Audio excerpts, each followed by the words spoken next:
Hi guys, today we're going to be taking a look at new Kid Adin. And if you aren't already familiar with what she looks like or what she feels or plays like, she's essentially a injury version or an injury version of Savior Aiden with her having a bit of a nuke. But although she does retain the evasion from her S2, she does not have the same invincibility that she'd normally have on S3. And now, rather than being a potential anti-cleave option on our S2 if you dodge or if you evade, now what you gain instead is vigor if you evade with Aiden, which is a different change, I suppose. And today we'll be trying out her in a couple different compositions, see how she does, especially against tanks. But before we get into it, guys, I am feeling even somehow worse under the weather. I'm not really sure what's going on. Right now, I'm definitely a bit more lightheaded. I've been trying to work on things behind the scene, and I apologize for that. But for today's video, we're not going to be any camera. I'm just going to go over my thoughts for Aiden. And with that, let's get into it. So, first off, the build that I have here is very similar to that of a Remnant Violet. I've got roughly 12.8, 13,000 HP. She is a bit slow. She's 170 speed, but she's got 4K, well, 3.9 to 83, which is, well, decent amount of damage. And initially, I'm going to try using her on an evasion artifact. In this case, it's going to be Shepherd of the Hollow. Although I do think that maybe potentially in the future, I might end up using something like Double-Edged Crescent if I want to meme around a little bit. Or maybe I'll use something, I don't know, a bit goofier, maybe Wind Rider if she ends up being more of a DPS, as opposed to an anti-cleave option. Now, I'll be honest, I've tested her out a little bit already, and my initial thoughts are that if you wanted a character that feels very, how should I say, very evasive, it feels like you would just rather use Afternoon Soak Flan.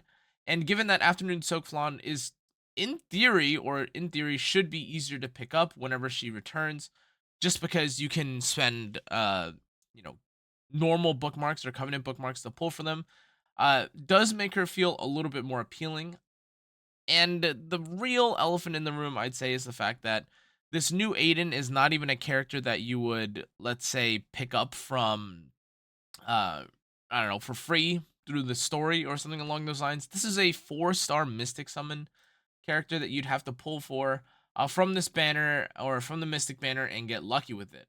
Now, again, if you are someone that's already pulling for, I guess, whoever else is on banner, including characters like, like Archdemon Shadow. I think it might just be Archdemon Shadow. Oh no, right. Here we go. You can switch through it. Maybe this has a bit more value to you. However, as someone that doesn't really enjoy or appreciate any of these characters, well, obviously number one because I have them all, but just in general, the roster of characters here outside of Archdemon Shadow do not feel super impactful personally. Apoc Ravi, Opsig, and or Operator Sigrid and Spectre Tenebria don't feel nearly as powerful as they once were. And with that, pulling for Aiden or justifying pulling for Aiden or even getting dupes for Aiden feels extremely suspect. With that though, again, I'm going to try. To be clear, by the way, like I was I was trying to fight this team with Hua Young, and I was gonna see if this could work specifically as an auto team. But I'm also quite curious just how much damage someone like Aiden will do. We'll start with a few non-auto team compositions, and then we'll gradually pace and see if we can get any auto clears done.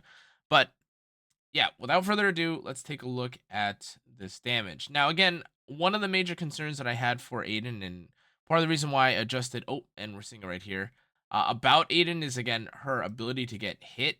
Now, again, if you are someone that's more recently played characters like the Afternoon Soak Flan, the idea of getting hit is honestly kind of foreign to you. It doesn't really make much sense, and personally, I am not a huge or I'm not a huge fan rather of just how much damage you potentially end up taking. Now, again, if you do end up dodging, I do get vigor, but it's not even as though I'm able to like life seal or heal off of an attack when it's not my turn. In this case, I don't even do that much damage to Mort, which is okay, to be honest. Like, I get it. He's got Aureus, he's got some other things to deal with. But look, yet again, another another solid land onto the team. And again, although I think that with maybe someone like Afternoon, oh, I got hit again. Although with the character like Afternoon Soak Flan, maybe I could justify taking as many hits as I do, just because. I'll end up doing an insane amount of damage. I'm like, honestly, my Aiden might not even survive, which is an even bigger concern, I'd say, than anything else in this game currently. Another major thing is that you aren't really able to control how her S1 activates. So in this case, not saying that I would have, but if I had, for whatever reason, put this team to sleep, they probably would have woken up and I would have been in trouble. I'm also forced to activate the Senya here. I can't just single target into infinity. Uh, these aren't like the biggest downsides specifically to Aiden, but they are things that you have to consider or work around. It also just kind of doesn't look like my Aiden is doing that much damage here. The I guess we could soul burn here with the Ilanov just for the chance to. Okay, well, I was gonna say to injure and do a bunch of damage, but this isn't really doing much damage or as much damage as I thought it would to begin with. Oh, we are gone and cooked. Uh, even doing this or even doing this manually, it just kind of feels like the damage on my characters are not nearly as high as I'd want them to be. Now, again, the Aiden that I have right now isn't on lifesteal either, so this could be a build difference or like a kind of build that maybe needs a little bit more sustain.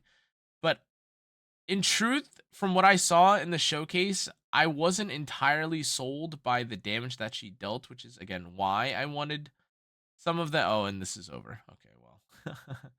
Okay, I just simply took too much damage. Now I will say there was maybe a better chance here if I hadn't dealt with the Mort and I'd maybe tried to go for the kill on the Last Rider Crow. But you know what? Let's try and fight another tankier, beefier team. Now this one has an opener, which might make things a bit easier. I do think that based on the team compositions that I've been running recently, it does feel as though Aiden would probably be good for fighting against non-flan teams when it's just like a bunch of big beefy meatheads. Now Harsetti could be pretty tanky. Politis maybe less so, but between the Senya, between the Mort, and between the Harsetti, look, 25,000 HP. This is kind of a full bruise team composition, but truthfully, I am not very sold right now on her or on Aiden's damage or even her utility. Now again, I'm gonna get pushed back. That's fine, whatever. But I have a feeling that this Mort S3 is probably going to blow my head off. Unfortunately, 31,000 Senya. Yeah, it's like extremely tanky here. 31,000 Mort as well. I don't know if I'll be able to do enough damage here. I've got Vigor. I'm gonna try to. I'm gonna try and deal with the Harsetti first. I don't want to get like crown stunned or something random like that. Okay, so we're doing about 4,300. This should do a big nuke. 12.8 KHP. And okay, so it ended up dealing like a decent amount of damage, I'd say. Not an insane amount, but it did one shot the Harsetti, which is pretty good. Regardless of like which way you like spin it, being able to have someone that can one shot Harsetti, in my book is kind of a win. Now again, it might just be because of team composition, but we might have to swap off of this this Aiden or this Aiden Death Dealer Ray combo. Again, it's not that big of a deal right now because we were able to avoid the Vigor combo. But if we end up in a situation where I want to keep enemies falling asleep or keep them asleep, this waking up mechanic is not doing me any justice right now. Side note, it does look like her S1 damage is kind of decent. I ended up doing like what I think like roughly 8.7 9k damage to that Mort here, but uh okay. I mean, I guess we're kind of cooking right now. I honestly I thought we would be in a way worse spot from here, but they don't appear to have much damage, which again is actually quite a common occurrence for the kind of teams that I've been fighting against recently. It does feel like sometimes the enemy team just really, really does not take any damage whatsoever. They'll take like, I don't know, Laya, or they'll take like a bunch of like low damage characters, and you kind of have to deal with it yourself. Maybe Lai's a bad example, obviously, because she has her big nuke, but I've seen a ridiculous, honestly, a ridiculous amount of no damage team compositions, stuff like Ruel and Ilanov, or Ilanov like solo DPS. So in that case, maybe this will do more damage, or maybe this is like a use case for new Kid Adin. But again, like I've kind of mentioned earlier, especially since you have to wait until you get hit to get the passive proc, or to get the additional like injury proc from Aiden's S3, or Aiden's damage in general, it feels like this is a bit of a weird case. It feels like this is a character that is a bit limiting, or it's a bit limiting. I wouldn't say bad, but a lot of things have to line up, or the stars kind of do have to line up, uh, for you to actually like see her or like her full potential. That being said, she was absolutely the carry for this team. I mean, she obviously killed literally everything on screen. 9.7k again to an opener, not bad. That's like 2 hits and she'll kill an opener. Assuming that they aren't, stealth or some nonsense like that. But yeah, I think I'm probably gonna try one additional team here. Where I end up taking, oh, well, this is kind of cool actually, because we get to fight another team that kind of looks like this. I kind of want to take someone like Conqueror Lilius instead, just because we can obviously abuse the vigor here. We won't be able to provoke, or we won't be able to sleep everyone, which may be a little bit of an issue. But what they showed in the showcase was, of course, us having the Conqueror Lilius.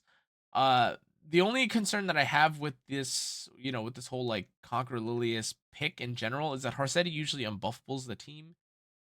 Maybe if we don't care, it won't be that big of a deal, or it won't be that big of a problem. Like right here, we did end up managing to dodge on the Aiden. Oh god, wait, is this gonna kill my? Surely it doesn't kill Conqueror here, right? No way, right? Okay. Oh, this is so bad. Okay, well, all right. I was gonna say originally that we might have been in a bit of trouble because of the way that things were tuned, but I think we're actually fine here. If we can one shot the Ruel, that would be huge. Uh, Okay, that was not even close. That did end up doing 17,000 damage though, which is a-okay to me. We get to pop off the S3 early. But like, at least from here, if you're gonna try and afford the Conqueror Lilius slot, it does feel like, at least for Arena, you're gonna be in a bit of a weird spot. This is an awkward position to be in. Hopefully we drag Aiden. Oh, all right.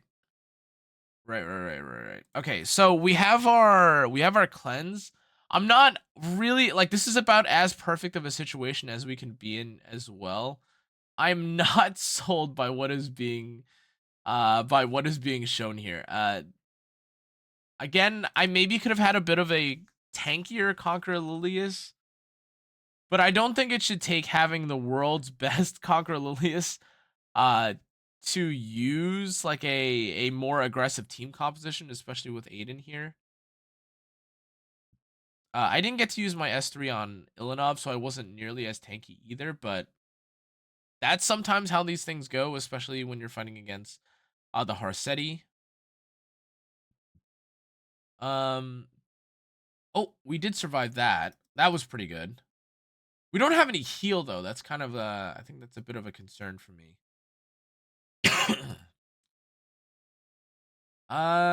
We might have enough damage here to kill though regardless. The Mort has his Holy Sack proc here. If we don't get hit again with our Aiden, that would be amazing. Ooh, never mind. Okay, one more turn of this. One more turn of this, and we can get back our S3. This is extremely dependent, at least from like what we're seeing right now, on us just dodging though. Like, for all intents and purposes, if it weren't for the fact that we were dodging like literally every single time with Aiden, we would just be dead. Now that might not be like the biggest deal in the world, because again, that's like kind of what even Savior Aiden was playing around. but it is very, very scary, I would say. I've got vigor. We transform this. Okay, if we kill this now, she revives. She doesn't heal. Maybe we're okay. Okay, that's fine. Oh my god! Like, look at how much. Look, I'm like literally living on a prayer right now with my Adin.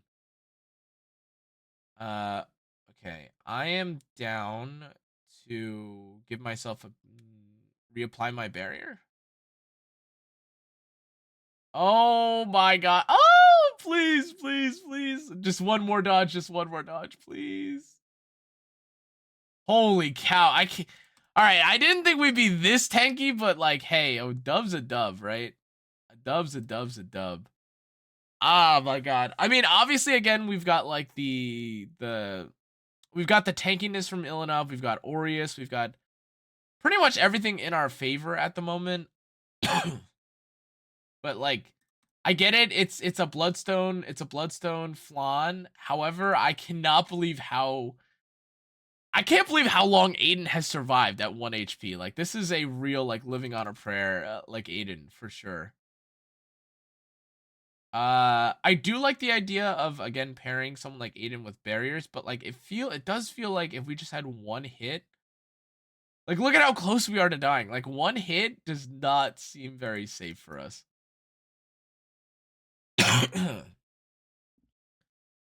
Yeah, hey, we did what we did end up winning though. Like it is what it is, no matter which way we spin it. That was a dub. But I do think that the second that we swap things off, like let's say if we do like a fast approach to this, like if we run something like an auto arena, I have almost 1000% like I'm almost 1000% sure that this wouldn't work out the way that we want it to. Mm, maybe arguably if we use someone like the Lone Crescent Bologna here, like we have AoE coverage, we also have single target coverage, and we do also have the ability to apply vigor. I'm gonna try and use this and see how an auto battle does here. We are stacking the Senya extremely fast though if we run this. Hello? Damn, a really long match, huh? Yeah, so this ended up being like a solo. Uh wow, did Adin just like die first? Huh. This did not look very impressive. I mean, it looks like she just got off for S3 and then that was kind of the end of it. But yeah, that looked more like a Lone Crescent Bologna solo than anything else. We'll try one game of arena or world arena with her. I truthfully have not played any preseason whatsoever because it was the holidays, and then I am now sick. But again, as you guys are kind of seeing, I think this is a character that is certainly supposed to be played a bit more aggressively. The issue though is that unlike someone like Flan, where your aggression is kind of rewarded by being virtually untouched or untouchable, she just runs the risk of getting hit and dying. Now, again, I do appreciate the fact that we get Vigor, and if you pair her with other barriers or Aureus's, like that's cool, like that's fantastic. But at the same time, I can't, in like good conscience, like say to myself, or really even like think to myself, like, yeah, I'm in a good spot though. Like, cause it really doesn't feel that way. Because like, if I have to be super super low HP the whole time while this is going on, like I not appreciate what's going on here. Damn, we've got to fight against New Moon Luna. Let's see. With New Moon Luna out and about, this maybe screams to me that I should take tank character, maybe. Hmm. It's been a minute since I've fought against New Moon Luna. I completely forgot that I didn't have I didn't have second pick here, or I didn't have first pick rather. I'm gonna take Afternoon Soak Flan, and I'm going to take a tank. Okay, let's take Ilinov.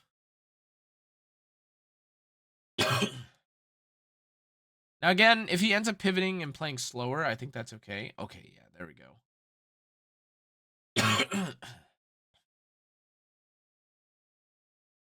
Ooh. Okay. He's way tankier than I thought he was going to end up playing here. um I like the idea of taking Knockwall here. We've got like a lot of like beefy tanks at the moment. Oh god, what is that? We're fighting against Eligos, huh? We've got a bunch of like kind of beefcakes though, and we also have characters that are very evasion reliant. I guess Eligos is a pretty good pick for him, but so long as we're able to shake off the debuffs or hold strong, we should be okay. I don't think the Eligos can one-shot me, and I'm quite tanky. I think this calls for a Lua game. We can't affect this character. She would kick me. I don't even know if I care about that though, to be honest. All right, let's ban this. I think it's fine to ban this. Uh, we've got double opener. We've got double opener plus Adin to one shot the Mort. This should be okay, I think. All right, that's okay. No matter who he ends up shooting here, though, I don't think this Eligos will one shot my Adin. I guess in theory, if he ends up shooting someone like my, no, I was gonna say like maybe if he ends up shooting someone like my Lua back, but we have a lot of CC here. So long as we get reset, I don't think. Oh, Knockwall. Interesting. All right. We can put the Janua to sleep. If everyone else gets reset, I think we are in an okay spot. Um. Okay, everyone got reset. That's fine. He's probably gonna try and kill the Mort, or he's probably gonna try and kill the Knockwall. Wait, does this just kill my? Oh! Nice, nice, nice. It was random. Okay, unironically, I think we still got a chance here.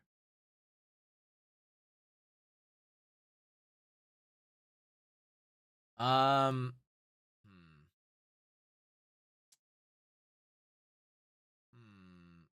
Okay, we'll kill the Eligos. Now, the thing is, I don't know if he even has anything to, like, really punish me here. He's got to go through Ilinov, and he's got to go through Adin. I am going to... I'm going to soften up the Mort here. We cleanse. Okay, if we evade, we are in a totally fine spot. That's fine. He could do the S3. He technically pushes me up twice if he misses. And he absorbed. Oh, man. I just needed one hit, bro. God. Oh, my God. Is he running this on the Ilinov? Oh, I don't know if I'd have. I don't know how I feel about that. Um, Please wake up. Please wake up. Oh, dude, please. I only needed one thing in this life. Oh, my God. Yeah. Yeah, you live and die by the evasion in this game, don't you? Oh, he's using his S3 early. Okay. Really am not taking that much damage on the Ilinov, but I don't think it matters. Does this kill? Oh my god, of course he crit. I guess we can go for the kill onto the Mort. We're not gonna do the bonus pen, or we're not gonna do the bonus injury damage though. Oh my god. Yeah, I think we are cooked, unfortunately.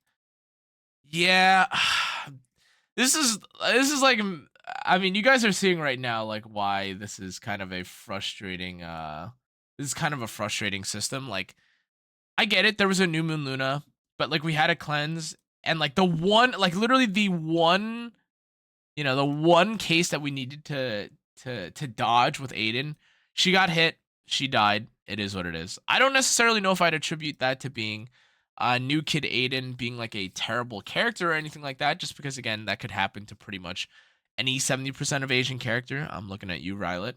But I mean, you saw there the solo potential was maybe there with Adin alongside the Ilanov, or I should say duo potential, but it just didn't pan out. In any case, though, guys, from my initial testing with her, I mean, I don't think her damage is poor by any means. I think it's quite good. But in an era that's dominated currently by characters like New Moon Flaw, or sorry, by I'm combining names, Afternoon Soak Flan, or you have characters like Bloodblade Karen who can, you know, guarantee or they go into immortality or they have immortalities. Even Arbiter Villager, like a character that just comes back and has blind in addition to evasion. It feels like New Kid Adin maybe should have had like blind on her S1 when she hits the enemy team or something. I don't know.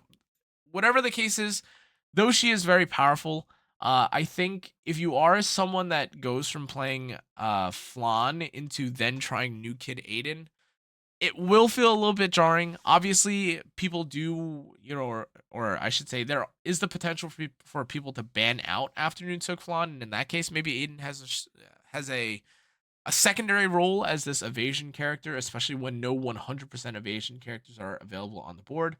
But as you guys saw, she took a lot of damage. She started getting hit by random units like Lacerated Kraus S3. She started getting hit by stuff like Mort, which is also equally annoying.